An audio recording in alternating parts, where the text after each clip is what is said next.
దేవుడు ఫలితాలు ఆలస్యం చేసినప్పుడు మనం ఏమనుకుంటామంటే, దేవుడు నా పట్ల కనికరిస్తలేడు, తను నా పట్ల అద్భుతాలు చేయడం లేదు, ఏంటో దేవుడికి నేను ఇష్టం లేదేమో అనుకుంటాం. అలాంటి వారి కోసమే ఈ పాట. ఆలస్యం చేయకుండా పాటలోనికి వెళ్ళిపోదాం, ఓకేనా?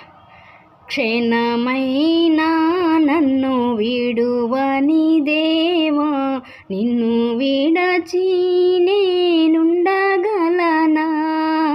క్షణమైనా నన్ను విడువని దేవా, నిన్ను విడచి నేనుండగలనా?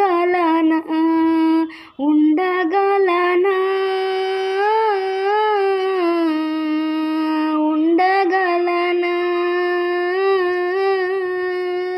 నీవు లేకుండా నేనుండగలనా? నీవు లేకుండా నేనుండగలనా? ఫుల్ సాంగ్ కావాలంటే మన ఛానల్ని సబ్స్క్రైబ్ చేయండి. ఈ సాంగ్ ఎలా అనిపించింది అనేది కామెంట్ సెక్షన్లో కామెంట్ చేయండి. Thank you.